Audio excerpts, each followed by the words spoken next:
BRS ప్రభుత్వంలో అవినీతికి అడ్డు అదుపు లేకుండా పోయిందన్న ఆరోపణలు ఎక్కువగా వినిపిస్తున్నాయి. అప్పటి అధికార పార్టీని అడ్డుపెట్టుకుని కాంట్రాక్టర్లు తీసుకుని ఇష్టారీతిన అక్రమాలకు పాల్పడ్డ ఉదంతాలు ఖమ్మం జిల్లాలో ఒక్కొక్కటిగా బయటకు వస్తున్నాయి. కాంట్రాక్ట్ ముసుగులో బీఆర్ఎస్ పార్టీ నాయకుడి నిర్వాకంపై మంత్రి శ్రీనివాస్ రెడ్డి సైతం ఆగ్రహం వ్యక్తం చేశారు. ఖమ్మం రూరల్ మండలం మద్దులపల్లి వ్యవసాయ మార్కెట్ నిర్మాణం నాసిరకంగా ఉండడంతో పాటు నత్తనడకన పనులు చేస్తూ కోట్ల రూపాయల నిధులు దుర్వినియోగం చేశారన్న ఆరోపణలు వినిపిస్తున్నాయి. ప్రభుత్వ స్థలంలో ఉన్న మట్టిని యథేచ్ఛగా అమ్మారన్న విమర్శలు ఉన్నాయి. మార్కెట్ నిర్మాణంలో అవినీతి అక్రమాల పనుల నత్తనడకపై జీ తెలుగు న్యూస్ ప్రత్యేక కథనం.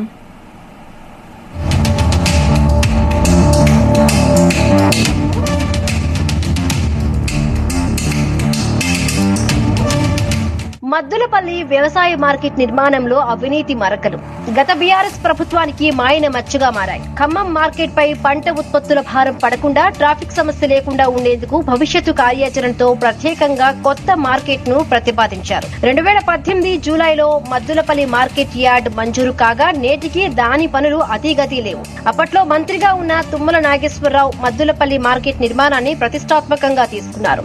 జిల్లా కేంద్రంగా ఉన్న ఖమ్మం నగరాన్ని ఆనుకొని రూరల్ మండలంలో మద్దులపల్లి గ్రామం వద్ద ప్రభుత్వ స్థలాన్ని కేటాయింపచేశారు. సర్వే నెంబర్ 90లో ఖమ్మం సూర్యాపేట, ఖమ్మం కోదాడ ప్రధాన రహదారుల వెంబడి మొత్తం 29.10 ఎకరాల ప్రభుత్వ స్థలాన్ని ఇందుకు కేటాయించారు.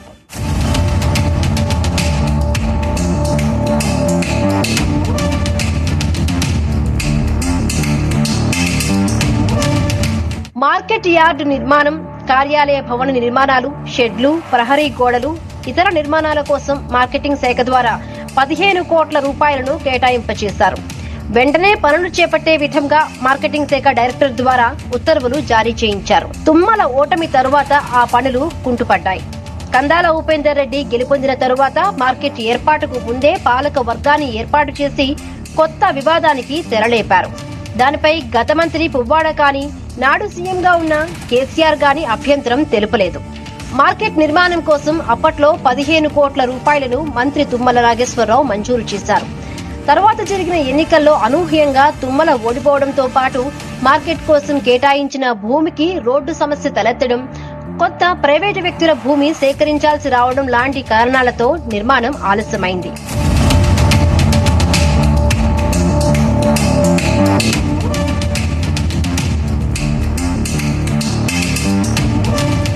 సమస్యలన్నీ తొలగిన తరువాత గత ప్రభుత్వ హయాంలో 2022 మే 4న మార్కెట్ నిర్మాణానికి అప్పటి వ్యవసాయ శాఖ మంత్రి నిరంజన్ రెడ్డి శంకుస్థాపన చేశారు. కాంట్రాక్టర్ కోరిక మేరకు 15 కోట్లు ఉన్న నిధులను ఎలాంటి పనులు చేపట్టకుండానే అంచనాలను సవరించి దాన్ని 19.90 కోట్లకు పెంచారు. ముందుగా ఒప్పందం చేసుకున్న కాంట్రాక్టర్ పనులు ఆలస్యం చేస్తూ ఉండడంతో ఆ కాంట్రాక్ట్ ను రద్దు చేసి మరొకసారి టెండర్లు పిలిచారు. ఈసారి ఖమ్మానికి చెందిన ఒక సంస్థ టెండర్ దక్కించుకోగా ఆ సంస్థ నుండి పాలేరు నియోజకవర్గానికి చెందిన అప్పటి అధికార పార్టీ నేత సబ్ కాంట్రాక్టర్ గా మారి పనులు ప్రారంభించారు. అదే సమయంలో ఖమ్మం సూర్యాపేట హైవే నిర్మాణ పనులు జరుగుతూ ఉండడంతో మార్కెట్ నిర్మాణం పనులను అడ్డుపెట్టుకుని మట్టిని అమ్ముకోవడంతో పాటు ప్రైవేటు వెంచర్లకు కూడా తరలించారన్న ఆరోపణలు ఉన్నాయి. టీఆర్ఎస్ ప్రభుత్వంలో మంత్రిగా పనిచేసిన తుమ్మల నాగేశ్వరరావు గారు మోడల్ మార్కెట్ కి శాంక్షన్ చేయడం జరిగింది. కానీ దురదృష్టవశాత్తు ఆయన ఓడిపోయిన తర్వాత అప్పుడు ఎమ్మెల్యేగా పనిచేసిన కందాల ఉపేందర్ రెడ్డి గారు మొన్న రీసెంట్ గా ఒక 1 year బ్యాక్ ఈ పనులు స్టార్ట్ అయినాయి. ఆ 4 సంవత్సరాలు ఇక్కడ ఎటువంటి అభివృద్ధి ఏం జరగలేదు. అయితే ఇక్కడ ఉన్న మట్టి మొత్తం బయట వెంచర్లకు అమ్ముకొని కింద బేస్లు వేసి పైన షోపుటప్ గా మట్టి వేయడం జరిగింది. కాబట్టి ఈ వర్షాకాలంలో ఎవరన్నా మార్కెట్ కి రావాలన్నా కూడా ఇప్పుడు మార్కెట్ కి మన పంట కోసమే వస్తాం కాబట్టి అమ్ముకోవడానికి పంట తడిసిపోవడానికి అవకాశం ఉంది. ఇప్పుడు అక్కడ చూస్తే మీరు రోడ్డు ఉంది, ఇది ఎంత కిందికి ఉంది, మరి ఇంక ఎక్కడ తీసుకొచ్చి మట్టి పోస్తారు అనేది ఇప్పుడు ఆడ విజువల్ చూశారు. మొత్తం బేసులతోని ఇది మొత్తం నింపడం జరిగింది. బీఆర్ఎస్ ప్రభుత్వంలో ఏ మాత్రం జరగలేదు. జరిగింది ఏంటంటే ఇక్కడ ఉన్న మట్టి అమ్ముకోవడం జరిగింది. అది పత్రికల దృష్టికి తీసుకొచ్చాం, కలెక్టర్ దృష్టికి తీసుకొచ్చాం. అయినా కూడా దాని మీద ఎలాంటి యాక్షన్ కూడా జరగలేదు. కానీ ఇప్పుడు గవర్నమెంట్ మారింది, కాంగ్రెస్ గవర్నమెంట్ వచ్చింది కాబట్టి రీసెంట్ గా తుమ్మల నాగేశ్వరరావు గారు ఇక్కడ రావడం జరిగింది. వచ్చి మొత్తం పరిశీలించారు. అక్రమార్కులు చేసిన దురాగతాల మీద యాక్షన్ తప్పకుండా తీసుకుంటా ఉన్నారు. మాకు కావాల్సింది కూడా అదే. ఏం జరిగిందో మొత్తం బయటకు తీయాలి, దాని మీద యాక్షన్ తీసుకోవాలి. వ్యవసాయ మార్కెట్ నిర్మాణంలో భాగంగా కాంట్రాక్టర్ ప్రభుత్వం నుండి 17 రకాల పనులకు అగ్రిమెంట్ చేసుకున్నారు. అయితే కేవలం 8 పనులు మాత్రమే మొదలు పెట్టారు. రహదారి కోసం జరిగిన పనుల్లో మార్కెట్కు వెళ్లే దారి కోసం 2.26 కోట్ల రూపాయలను అధికారులు చెల్లించారు. ప్రహరీ గోడ నిర్మాణం పనులకు గాను 45 లక్షల బిల్లులు కాంట్రాక్టర్ కు చెల్లించినట్లుగా అధికారులు చెప్తున్నారు. ఫీల్డ్ లో నిర్మాణ పనులు మాత్రం ఆ స్థాయిలో లేవని చెప్తున్నారు. జంగిల్ కటింగ్, లెవెలింగ్ పేరుతో కాగితాలపైనే పనులు చూపి బిల్లులు డ్రా చేసుకున్నారని ఫిర్యాదులు వస్తున్నాయి.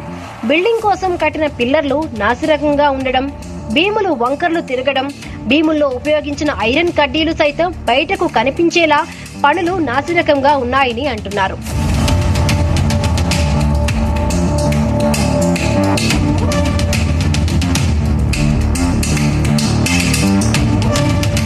ఈ వ్యవహారాన్ని స్థానిక మంత్రి పొంగులేటి శ్రీనివాసరెడ్డి దృష్టికి రైతులు తీసుకువెళ్లారు. దీంతో మంత్రి పొంగులేటి మార్కెట్ యార్డులో జరుగుతున్న పనులను పరిశీలించారు. అధికారులను వివరాలు అడిగి తెలుసుకున్నారు. కాంట్రాక్టర్ తన ఇష్టం వచ్చినట్లు సబ్ కాంట్రాక్ట్ ఎలా ఇస్తారని అధికారులను నిలదీశారు. నిర్మాణం పనులపై మంత్రి సీరియస్ అయ్యారు. మంత్రి ఎదుటే బీఆర్ఎస్ పార్టీకి చెందిన కాంట్రాక్టర్ ఇక్కడ మట్టి గుట్టలను బయటకు అమ్ముకొని లక్షల రూపాయలు సంపాదించారని ప్రజలు వాపోయారు. దీంతో మంత్రి పొంగులేటి పూర్తి స్థాయిలో విచారణ జరిపి చర్యలు తీసుకోవాలని ఆదేశించారు. ఇందుకు సంబంధించిన నివేదిక ఇవ్వాలని అధికారులకు ఆదేశాలు జారీ చేశారు. మద్దులపల్లి మార్కెట్ యార్డు దీన్ని గత ప్రభుత్వంలో మొదలు పెట్టారు. ఒక 10%, 12% పని అయింది. కలెక్టర్ గారు, నేను, అధికారులందరూ పరిశీలనకు వచ్చినప్పుడు స్థానికంగా ఉన్న వేలాది మంది ప్రజలు అభిప్రాయం ఒక్కటే ఉంది. గత ప్రభుత్వంలో ఈడ పెద్ద పెద్ద కొండలుండేవి, మట్టి కొండలు. ఈ మట్టి కొండలు ఈనాడు కనిపించడం లేదు. ఈ మట్టి కొండలతోనే కోట్లాది రూపాయలు గత ప్రభుత్వంలో పెద్దలు స్వాహా చేశారు. మళ్లీ ఆ మట్టి కొండలన్నీ గ్రౌండ్ లెవెల్ కంటే బిలో లెవెల్ తవ్వి మళ్లీ ఫిల్లింగ్ చూపిస్తున్నారు అన్నది ప్రజల ఆరోపణ ఉంది. కలెక్టర్ గారు, నేను దాన్ని పరిశీలించాం. సంబంధిత అధికారులు ఎవరైతే ఉన్నారో దాని మీద తప్పకుండా విచారించి కలెక్టర్ గారితో చెప్పాను. మైనింగ్ డిపార్ట్మెంట్ ను దాన్ని పంపించి వెట్ చేసి తప్పకుండా దాంట్లో ఎవరైతే తప్పు చేశారో తప్పు చేసిన వారిని ఈ ప్రభుత్వం ఉపేక్షించదని కూడా ఈ వేదిక ద్వారా తెలియజేస్తూ, మద్దులపల్లిలోని వైటీసీ బిల్డింగ్ పక్కన 2 ఎకరాల భూమిని ఆంధ్ర బ్యాంక్ సొసైటీకి కోల్డ్ స్టోరేజీ నిర్మాణం కోసం ప్రభుత్వం కేటాయించింది. ఆ కాంట్రాక్టర్ దాంట్లో కూడా 20 అడుగుల లోతు గోతులు తవ్వి మట్టి మొత్తాన్ని మార్కెట్ రోడ్ నిర్మాణం కోసం తరలిస్తూ ఉండడంపై స్థానికులు అధికారులకు ఫిర్యాదు చేశారు. అయితే బీఆర్ఎస్ నేత తీరుకు భయపడి అప్పట్లో అధికారులు పట్టించుకోలేదని అంటున్నారు. గోతులు పడిన భూమి ఇప్పుడు కోల్డ్ స్టోరేజ్ నిర్మాణానికి పనికి రాకుండా చేశారని ప్రజలు వాపోయారు.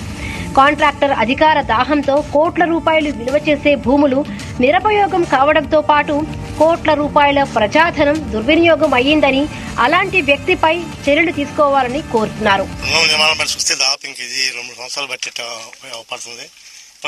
నిర్మాణం కూడా నాణ్యతలో ఒప్పించి ఉన్నాయి. మట్టి మొత్తం బయట తోలి బయట ఉన్న వేస్ట్, గ్రానైట్ వేస్ట్ని గ్రానైట్ వండుతో నింపారు. దీనివల్ల ఏంటంటే భవిష్యత్తులో ఇది కుంగిపోయి రైతులకి నష్టం అందుబాటులో లేకుండా రైతాంగానికి ఇబ్బంది పడే అవకాశం ఉంది. కాబట్టి ఈ ప్రభుత్వాన్ని అప్పుడు జరిగిన అక్రమాల మీద ఎంక్వైరీ చేసి ఆ కాంట్రాక్ట్ నుంచి మళ్ళీ రికవరీ పెట్టి గాడి తోలి గాడి మొత్తాన్ని బయట తోలిచ్చేసి మళ్ళీ నాణ్యమైన మట్టి తోలి కాంక్రీట్ కట్టి చేసి తప్ప ఇది బేస్మెంట్ మొత్తం చేస్తే తప్ప ఇది రైతాంగం ఉపయోగపడే పరిస్థితి లేదు. అలాంటి యాక్షన్ తీసుకోవాలని చెప్పి రైతాంగం తరఫున కోరుకుంటున్నాం. కందాలు పెందరెడ్డి గారు అనుచరులు షాడోలు ఇద్దరు ఇక్కడ ఇదొకటి, ఇంకోటి 205 సర్వే నెంబరు, అది కూడా గ్రానైట్, అది కల్దర్పల్లి, అది ఇదేమో మద్దులపల్లి. మట్టి మాత్రం అక్రమంగా 3 నెలలు 4 నెలలు ఒక సంవత్సరం లోపలనే మట్టిని మొత్తం ఇచ్చేసి ప్రైవేట్ వెంచర్లకి బాగా అమ్మి ఇచ్చేశారు. అడ్డుకున్నాం. కలెక్టర్ గారు వచ్చారు, అక్కడ చూశారు, ఇక్కడ చూశారు. కృష్ణయ్య గారు వచ్చారు, గవర్నమెంట్ వాళ్ళదైంది. కృష్ణయ్య గారు ఎంత పోరాడినా కానీ కుదరలేదు, దాన్ని అంతా ఇచ్చేశారు. కలెక్టర్ గారు కూడా వచ్చి చూశారు, ఇక్కడికి కూడా వచ్చి చూశారు. ఇది చాలా అక్రమంగా జరిగింది. ఈ మార్కెట్ ఎంత తొందరలో అయితే అంత అందుబాటులో ఉంటుందని, ముదిగొండ మండలానికి కూడా ఇది అందుబాటులో ఉన్న మార్కెట్. ఇది చుట్టూ 4 మండలాలకి, మహిబాద్ నుంచి కానీ తిరుమలపల్లి మండలం, కుసుమంచి మండలం, రూరల్ మండలంలో చాలా అనుకూలమైన ప్లేస్. మంచి నిర్ణయం చేశారు ఎమ్మెల్యే గారు తుమ్మల గారు, దీన్ని శంకుస్థాపన చేశారు. తర్వాత ఇదంతా జరిగింది. మార్కెట్ నిర్మించాల్సిన నామ్స్ ప్రకారం నిర్మాణం జరగడం లేదనే ఆరోపణ ఉంది. నిర్మాణంలో నాణ్యతను పాటించలేదని స్థానికులు అంటున్నారు. మార్కెట్ స్థలంలో మట్టిని తవ్వి కాంట్రాక్టర్ అమ్ముకున్నాడు. మార్కెట్ నిర్మించాల్సిన సమయంలో మట్టి అవసరం పడితే మళ్లీ కొనుగోలు చేసి వాటి బిల్లులను ప్రభుత్వం ద్వారా పొందినట్లు తెలుస్తోంది. అడ్డ భీములలో ఇనుమ నాణ్యత కూడా స్టాండర్డ్ స్థాయిలో వాడలేదు. సెంటరింగ్ ఏర్పాటు చేసి వరుస క్రమంలో ఉండాల్సిన పిల్లర్లు, భీమ్లు ఎగుడు దిగుడుగా ఉండడమే కాక వాటిల్లో నుండి ఇనుము బయటకు వచ్చి కనిపిస్తున్నాయి. సిమెంటుకు బదులు ఎక్కువగా స్టోన్ పౌడర్ వాడారని ఆరోపణలు ఉన్నాయి. స్టోన్ పౌడర్ వాడితే క్యూరింగ్ చేసినా ప్రయోజనం ఉండదంటున్నారు. కేవలం అధికార పార్టీ నాయకుడిని ఉజ్జగించడం కోసమే ఈ కాంట్రాక్ట్ పనులు అప్పచెప్పారంటున్నారు. దాంతో కాంట్రాక్టర్ పై చర్యలు తీసుకోవాలని స్థానిక ప్రజలు, రైతులు కోరుతున్నారు. ఖమ్మం మిర్చి మార్కెట్ బాగా దగ్గు వస్తుంది. ఖమ్మం లోకల్లో ఉండడానికి వీల్లేదు. మార్కెట్ నుంచి మిర్చి మార్కెట్ బయటికి పోవాలనే ఉద్దేశంతో తెల్దార్పుల దగ్గర ల్యాండ్ ఉంది, గవర్నమెంట్ ల్యాండ్ ఉంది. దాన్ని వేయటం కోసం ప్రయత్నం చేశారు. తమిళనాడు గెస్టే గారు అక్కడే ఏర్పాటు చేయడం కోసం ప్రయత్నం చేసిండు. అక్కడ సదుపాయం ఉంది, తక్కువ ఉంది, భూమి ల్యాండ్ తక్కువ ఉందనే ఉద్దేశంగా ఇక్కడ గవర్నమెంట్ ల్యాండ్ ఎక్కువ ఉందని అధికారులు, గవర్నమెంట్ రెవెన్యూ అధికారులు చూపెట్టారు. దాన్ని ఇక్కడ ఏర్పాటు చేశారు. చేసినందుకు అక్కడ తమిళనాడుకి మట్టి ఏర్పాటు చేశారు. తోలకాలు మట్టి తోలటంలో విపరీతమైనటువంటి లోతు చేయించి ఇక్కడ ప్లస్ మళ్ళీ మా తెల్దారపల్లిలో రెవెన్యూలో కూడా 2005లో మట్టి తోలకాలలో తమ్మినేని కృష్ణయ్య గారు వ్యతిరేకించి అఖిలపక్షాన్ని కూడా సమావేశం పరిచిండు. అఖిలపక్ష నాయకులందరినీ, ఖమ్మం రూరల్ మండలం అఖిలపక్ష నాయకులందరినీ పిలిచి అక్కడ విలేకరులు వచ్చారు, మాట్లాడిచ్చారు. అయినా కూడా ఆకుండా విపరీతంగా చేసి కృష్ణయ్య గారు అనే వ్యక్తిని టార్గెట్ చేసి ఈ టీఆర్ఎస్ నాయకులు, సిపిఎం నాయకులు ఆయన హతమార్చారు, చంపడానికి ప్రయత్నించారు. ఈ రాళ్లు వేయటం వల్ల మార్కెట్ లో రైతాంగానికి ఎట్టి పరిస్థితుల్లో కూడా ఇక్కడ ఏం చేస్తే మార్కెట్ ఇక్కడ మొత్తం లెవెల్ హైట్ లేపాలి, ఇంకా 5-6 అడుగులు హైట్ లేపాలి. ఇక్కడ మార్కెట్ చేయాలంటే దీని మీద కాంక్రీట్ వేయాలి. ఈ బేస్ ఎట్లా కుంగిపోద్ది, మొత్తం ఈ ఐరన్ వేసి మన స్లాబ్ పోసినట్టు చేయాలి. దీన్ని ఆ పరిస్థితిలో తప్ప ఇది మార్కెట్ పనికిరాదు. గత ప్రభుత్వ హయాంలో జరిగిన మార్కెట్ యార్డ్ నిర్మాణం అంతా డొల్లతనంగా కనిపిస్తోంది. రైతులకు ఎలాంటి ఇబ్బందులు కలగకుండా చేయాల్సిన బాధ్యత అటు అధికారులు, ఇటు కాంట్రాక్టర్ పై ఉన్నా తమకు ఏమీ పట్టనట్లు వ్యవహరించారు. దీంతో కోట్ల రూపాయల నిధులు పక్కదారి పట్టాయన్న ఆరోపణలు వస్తున్నాయి. ఖమ్మం రూరల్ మండలంలో నిర్మాణం అవుతున్నటువంటి మిర్చి మార్కెట్ లో అనేక అక్రమాలు జరిగాయనేది స్థానిక రైతులు చెబుతున్నటువంటి పరిస్థితి. ఇప్పటికైనా ముగ్గురు మంత్రులు ఉన్న నేపథ్యంలో జిల్లాలో దీని మీద పూర్తి స్థాయిలో విచారణ చేసి రైతులకు మార్కెట్ ను పూర్తి స్థాయిలో అందుబాటులోకి తేవాలి. ఎవరైతే అక్రమాలకు పాల్పడ్డట్టు భావిస్తున్నటువంటి కాంట్రాక్టరు, సబ్ కాంట్రాక్టర్ ఉన్నారో వాళ్ళ మీద విచారణ చేసి ఇక్కడ జరిగినటువంటి అవినీతిని వెలికి తీయాల్సినటువంటి బాధ్యత మంత్రులపై ఉందని రైతులు కోరుతున్నటువంటి పరిస్థితి. కెమెరామెన్